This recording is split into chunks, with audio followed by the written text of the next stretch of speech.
Amin və salatu və salamu alə nəbiyyina Muhammedin və alə alihi və sahabetihi əcma'in. Rabbi şrahli sadri və yessirli əmri və hlul uqdətən min lisani yefqahu qavli əmmə bə'd. Möhtərəm qardaşlarım, mən müncəz sonra sizə Allah Taala'dan haqq təqvasına qorxmağı nəsihət edirəm. Çünki bu haqq təqvası bizdən də xeyirli nəsillərin bir-birlərini ötürdüyü əmanət idi. Yəni təqva, müttəqi, necə ki Allah Teala kitabında buyurur ki, həqiqətən Allah müttəqiləri sevir. Və Allahın da sevgisini qazanmaq üçün müttəqi olmaq lazımdır. Və müttəqi yəni Allahdan qorxan, gizlində və aşkarda qorxmaq. Təkcə aşkarda yox.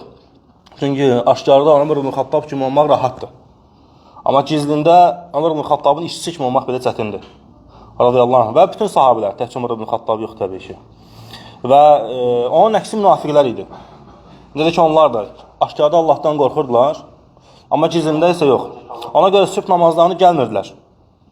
Sübh namazlarını məscidə gəlmirdilər. Çünki o vaxt işıq yox idi. İşığı olmadığına görə gəlmirdilər. Zaten məqsəd nə idi? Münafiqlər riya ehli yəni. Məqsəd nə idi? Göstərmək ki, biz iman gətirmişik. Yəni qəlblərində olmayan şeyi zahirən göstərirlər. Və hər bir dövrdə günahlar fərqlənir. Məsələn, əvvəlki münafiqlərin, indiki münafiqlər indi deyil. İndi lap pisdir. Əvvəl Allah'a şərik qoşanlar, indikilər indi deyil. İndikilər lap pisdir. Və ona görə hətta əvvəlki iman gətirənlərin, indiki iman gətirənlərin, hətta əvvəlki iman gətirənlərdən bəzi sahabələr istisna olmaq şərtindən, hətta üstünlükləri var. Allah sizə qardaşım deyib bizə. Yəni görünür ki, hər bir vaxtda insanlar dəyişib. Həm günahlarda, həm də ibadətlərdə. Biz Muhammed sallallahu aleyhi ve sellem görməmişik. Və ona iman gətirmişik. Və onun dediyi hər bir söz təsdiq etmişik. Və edirik də. Və Allahdan istəyirəm ki, sona qədər belə olsun. Və nə ki nazil olubsa, Allahdan nazil olub. Və o havadan, yəni nəfsindən heç nə danışmayıb. Və necə ki Allah Teala öz Peyğəmbərinə, Rasuluna onun danışdıqlarının haqq olmasını bəyan etmək üçün Allah Teala buyurur ki, əgər o, yəni Muhammed sallallahu aleyhi ve sellem hansısa bir şey səhv danışsaydı, yəni əmanətə xəyanət etsəydi və yaxud da öz nəfsinə qapansaydı, biz onun şah damarından tutardıq. Şah damarından top öldürərdik. Və diqqət yetir, əmanət ağırdır, əmanətə xəyanətin cəzası da ağır oldu. Allah Teala demədi adi bir ölüm, Allah Teala demədi adi bir şah damarının bədənindən qopardıb çıxarılması əzabdır. Amma Muhammed sallallahu aleyhi ve sellem şah damarı bədənindən qoparılmadan dünyasını dəyişib. Yəni xəyanət eləmədi. Və həmən o Peyğəmbər Muhammed sallallahu aleyhi ve sellem və onu görmədiyi iman gətirənlərə dedik qardaşlarım və bizim üçün darıxdığını deyib. Və Allah deyir ki, mən Allah üçün darıxıram. Yəni qardaşlarım üçün, mənə görmədiyi iman gətirənlər üçün. Və bu da şərəfdir. Və müsəlman üçün təbii ki, hər bir xeyir şərəfdir. Hətta kiçik bir misvaqdır belə. Sənin misvaq vurmağın şərəfdir. Sənin kiçik ibadətlər eləməyin, hətta ayaqqabı sağdan geyinməyin bir şərəfdir sənin üçün. Çünki o, həmən ibadətlər feyli baxımından təbii ki, kiçikdir. Yəni, yüngüldür. Fəzilət baxımından yox. Həmən 5 vaxt namazı əmr eləyən Allah, Ramazan orucunu əmr eləyən Allah, həcci əmr eləyən Allah da o kiçik ibadətləri əmr eləyən həmçinin. Əmr, qadağa eyni yerdən gəlir. Feyli baxımından kiçik olsa da, o da hətta şərəfdir. Və ona görə də indiki müsəlman, qardaşlarımız, müsəlmanlar, iman gətirənlər hansısa bir şey ilə qəlblərinə şübhə düşməsin ki, onlar sahabə idi, biz kimi, onlar Allah arasını görmüşdülər və s. və s. Yəni şeytan hərdən insanı əziyyətə salır, alçaldır. Onu zəif göstərməyə çalışır. Amma biz zəif deyilik. Allah bizi güclü yaradıb. Və ondan da əlavə olaraq Peyğəmbər sallallahu aleyhi ve sellem bizə müjdələr verib. Və bizə qardaşım deyib. Və ondan əlavə olaraq da bizim etdiyimiz nə qədər ibadətləri var ki, üstündür. Allah Resulü iman gətirəni, imanında sabit qalanı nəyə bənzədir? Əlində közü tutana bənzədir. Əldə közü tutmaq rahat şeydir, yoxsa yüngül. Amma bugün biz onu bacarırıq. Yəni, bu demək ki, bizim də qədir qiymətimiz var. İxlaslı olsaq təbii ki. Ona görə kimsə deməsin ki, o sahabə, o Abbaqir idi. O Aliyə bin Əbi Talib idi. O Abdullah bin Abbas idi. O Həmizə idi. Və s. sahabələr. Allah onların hamısına razı olsun. Allah bizi onların yediləsin. Bizim də fəzilətimiz var. Bizim də üstünlüyümüz var. Və görə Allah Resulü Muhammed sallallahu aleyhi ve sellem onlara demədiyi xeyirlər bizə deyib. Təbii ki, onlar bizdən xeyirlidir. Onlar bizim üçün ibrətdir. Amma biz də xeyirliyik. İxlaslı olsaq. Allahdan qorxsaq. Allah qorxusu hansı idi? Gizlində və aşkarda olan qorxu. Təhcə aşkarda olan qorxu yox. Ona görə də müsəlman gərək Rəbbi haqqında pis zəndə olmasın. Allah Teala heç kimə zərər istəməyib. Hətta Allah Subhanahu wa Taala iblisə belə möhlət verib. Hətta iblisə, hətta düşmənə, Rəbbinə açıq-aşkar nankor olana. Əgər iblisə möhlət veribsə, etdiyi xətanın müqabilində onu onunla cəzalandırmadısa, yəni Allah Teala onu ibadət edənləri verdiyi möhlət bəs nədir? Bu üstünlükdür, bir şərəfdir. Və bunu da Allah Teala bizə bugün verib. Allah Teala bizi Ramazanı çatdırıb, oruç tuturuq, ailəmiz oruç tutur. Və insanları Allahın dininə oruç tutmağa dəvət edirik. Yəni yaxşılıq əmr edirik. Və həmçində Ramazan vaxtı yeyənləri görəndə çəkindiririk, pislikdən çəkindiririk. Çünki Ramazanda xəstə olmadan gül satan yemək pislikdir, haramdır. Bütün vaxtlar yedik istik. Amma Ramazan istisna. Bəli, bizim etdiyimiz yeməyi tərk eləməyimiz və ya hansı şeyləri tərk eləməyimiz Allahın ona ehtiyacı yoxdur. Bizim sadəcə olaraq ehtiyacımız var. Necə ki, sahabələrin ehtiyacı var idi. Məgər onlar Muhammed sallallahu əleyhi və səlləm olan ehtiyaclarından dolayı hər hansısa bir qanunlar alırdılar. Əksinə itirirdilər. Ömür əldən gedirdi. Mal-mülk əldən gedirdi. Sağlamlıq əldən gedirdi. Hətta o yerə qədər acından ölürdülər. Necə ki, sahabələrin bəziləri deyərdi ki, elə bir dövrə, elə bir zamana gəldik, çatdıq ki, o ağac qabığı yedik. Xorma ağacı, xormanın qabığı ilə ağacın qabığı ilə, başqa ağacın qabıqları elə deyil.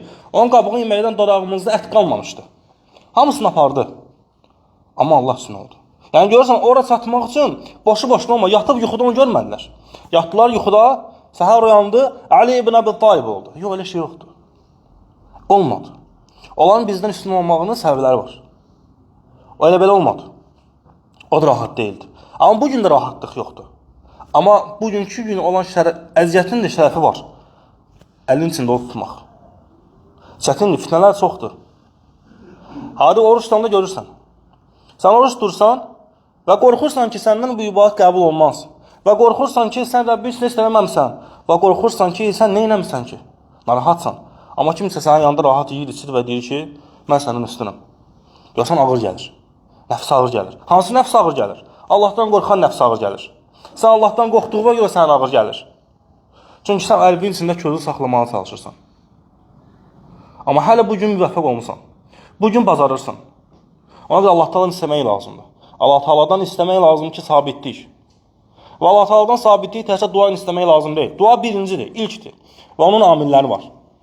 İnsanı sabit saxlamaq üçün lazım olan amillər var. O da cəmaatdır. Xeyirli cəmaat. Bir-birlərinə haqqı nəsihət edən və bir-birlərini pislikdən çəkindirən cəmaat.